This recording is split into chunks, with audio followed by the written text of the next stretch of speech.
नमस्कार बंधुगण मु बबिता आसी जाइछि मोर मोटिवेशनल चैनल बबिता मोटिवेशनल रे आज आउ एक नूतन विषय वस्तु नहीं। आजिर विषय वस्तुटी होछि आज्ञा रूप सौंदर्य ना चरित्र आपण माने कोटी को गुरुत्व दउछंती। आज्ञा आजिकाली रो युवपीढ़ी रो गोटे बड़ समस्या हैला से माने विवाह समय रे सर्वप्रथम रूप सौंदर्य को गुरुत्व दउछंती। जेतेबेले भी कौनसी स्थान रे प्रस्ताव पड़ुछि से माने जानिबा पई चाहुचंती जे मो पार्टनर टी देखिबाकू को भलिया।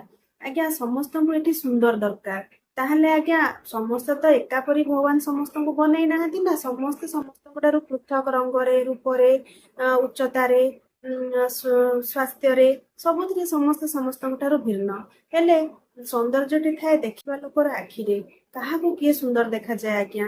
तेणु सौंदर्यर मापकाठी एठी किछि नाही। आपण जेतेबेले झियोटी को देखिबाकू जाउछंती किंबा झीटी भी जितेबाला पुओटी को देखुची आपण जदि केवल रूप सौंदर्य ताको मापुछंती ताहले आपणकर जीवन रे हुए तो आगको असुविधा हेई पारे। काहेकि ना आज्ञा रूप सौंदर्य होउची 2 दिनर जिनिस एहा तो धीरे धीरे मलिन पड़ी जिवो आपणकर बयस ताको खाई जिवो किंतु आज्ञा चरित्र से चिरस्थायी से चिरदिन से दिन को दिन आहुरी माझी होई आहुरी झटकी झटकी आपणकर संपर्क को सुदृढ़ करिवो बुझिले तो। तेणु रूप सौंदर्य को नुहे चरित्र को गुरुत्व दियंतु।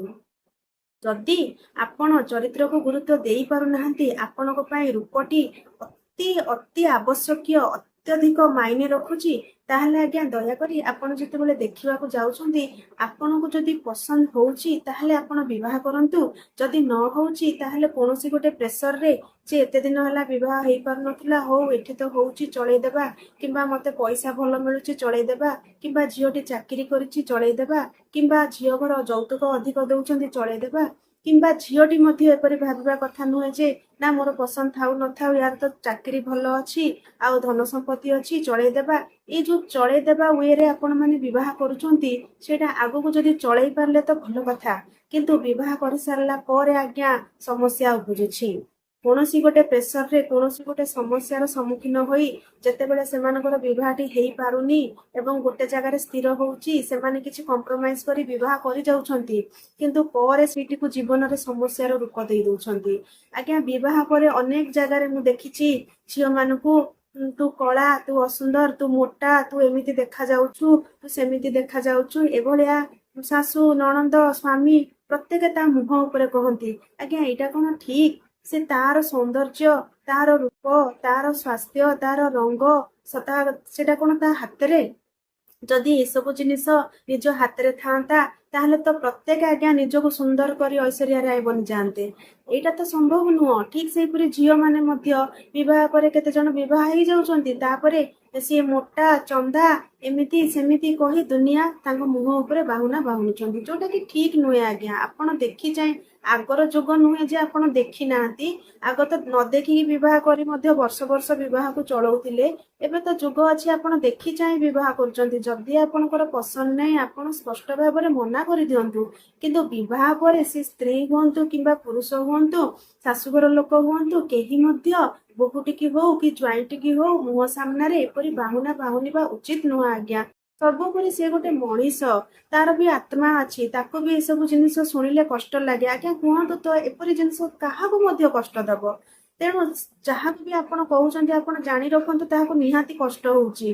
तेणु एसबु जिनिस कहिकी आपणकर संपर्क को काहेकी तिक्त करूछंती एसबु कोन आपण आम निज हाथ रे अछि। आज्ञा जदि हाथ रे थांता कहली परा समस्त ऐश्वर्या राय समस्त सलमान खान बनि जाते ताले एसबु किछि माने रखेनी। आज्ञा जीवन रे किछि वर्ष परे आपण जेतेबेले चलिबे परस्पर सहित आपणकर गुण केते मैच खाउची चरित्र केते मैच खाउची आपणकर इमोशनल बॉन्डिंग केते आपणकर आपणक मध्य रे केतिकी स्नेह भल पाइबा रहिची सेटा माने रखे।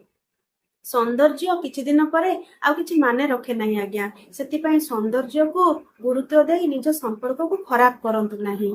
आ गोटे जिनिस मु कहिबा को चाहूची ଆଜିକାଲି ଯୋଉ ସବୁ ମେକଅପ ର ଯୁଗ ହେଲା, ପାର୍ଲର ର ଯୁଗ ହେଲା, ଲୋକେ କଣ କରୁଛନ୍ତି ନା ଯେତେବେଳେ ବିବାହ ପ୍ରସ୍ତାବ ପଡୁଛି, ପୁଅଟି ଦେଖିବାକୁ ଆସୁଛି କିମ୍ବା ଝିଅ ବି ପୁଅକୁ ଦେଖୁ, ସେ ସମୟରେ କଣ କରୁଛନ୍ତି ନା ସମସ୍ତେ ପାର୍ଲର ଯାଇ ନିଜକୁ ମେକଅପ କରି ଖୁବ ସୁନ୍ଦର ଭାବରେ ପ୍ରେଜେଣ୍ଟ କରିଦଉଛନ୍ତି।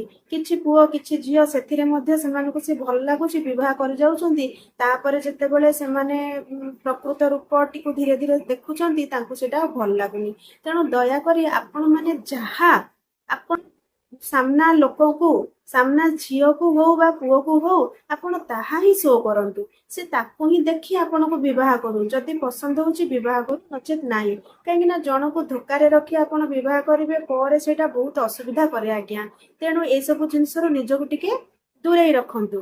ଆଉ ଗୋଟେ କଥା ହେଲା ଆଜ୍ଞା, ଏଇ ଯୋଉ ରୂପ ସୌନ୍ଦର୍ଯ୍ୟ ପଛରେ ପଡି ଆପଣ ସମ୍ପର୍କ ନଷ୍ଟ କରୁଛନ୍ତି, ତାହା ଆଦୌ ଠିକ ନୁହେଁ। ଆପଣ ନିଜର ସମ୍ପର୍କକୁ ମୂଲ୍ୟ ଦିଅନ୍ତୁ, ଏଇ ରୂପ ସୌନ୍ଦର୍ଯ୍ୟକୁ ମୂଲ୍ୟ ଦିଅନ୍ତୁ ନାହିଁ। ଏଗୁଡା ଚିରସ୍ଥାୟୀ ନୁହେଁ। ଆପଣଙ୍କର ଚରିତ୍ର ଗୁଣ ଏଗୁଡିକ ହିଁ ଚିରସ୍ଥାୟୀ ଅଟେ। ତେଣୁ ଆଜ୍ଞା ମୁଁ ଏତିକି କହିବାକୁ ଚାହିଁବି ଯେ ଏଇଭଳିଆ ଗୋଟେ ଯୋଉଟା ନଷ୍ଟଶୀଳ ଜିନିଷ, ଯୋଉଟା ନଷ୍ଟ ହେଇଯିବ, ତାକୁ ଗୁରୁତ୍ୱ ଦେଇ ଆପଣଙ୍କର ଯୋଉ ଅବିନାଶୀ, ଯୋଉଟା ଚିରସ୍ଥାୟୀ, ଯୋଉଟା ଚିରନ୍ତନ, ଆପଣଙ୍କର ଯୋଉଟା ଭଲ ପାଇବା, ସ୍ନେହ, ଶ୍ରଦ୍ଧା, ପ୍ରେମ, ତାକୁ ନଷ୍ଟ କରନ୍ତୁ ନାହିଁ, ଜୀବନକୁ ବିଷମୟ କରନ୍ତୁ ନାହିଁ। ଆପଣ ରୂପକୁ ସାଇଡରେ ରଖି ପରସ୍ପରର ଭଲ ଗୁଣକୁ ଦେଖନ୍ତୁ, ଚରିତ୍ରକୁ ଦେଖନ୍ତୁ, ପରସ୍ପରର ଗୁଣକୁ ଭଲ ପାଆନ୍ତୁ ଏବଂ ନିଜର ଜୀବନକୁ ସୁନ୍ଦର ବନାନ୍ତୁ, ସୁଖମୟ ବନାନ୍ତୁ, ନିଜର ସମ୍ପର୍କକୁ ସୁଦୃଢ ଏବଂ ଚିରସ୍ଥାୟୀ ବନାନ୍ତୁ। ଏତିକି କହି ମୁଁ ଆଜି ରହୁଛି। ମୋର ଭିଡିଓଟି ଯଦି ଆପଣମାନଙ୍କୁ ଭଲ ଲାଗିଛି, ତାହେଲେ ଅଧିକରୁ ଅଧିକ ଲାଇକ୍ କରନ୍ତୁ, ସେୟାର କରନ୍ତୁ ଏବଂ ସବସ୍କ୍ରାଇବ କରନ୍ତୁ। ରହୁଛି ଆଜ୍ଞା, ନମସ୍କାର।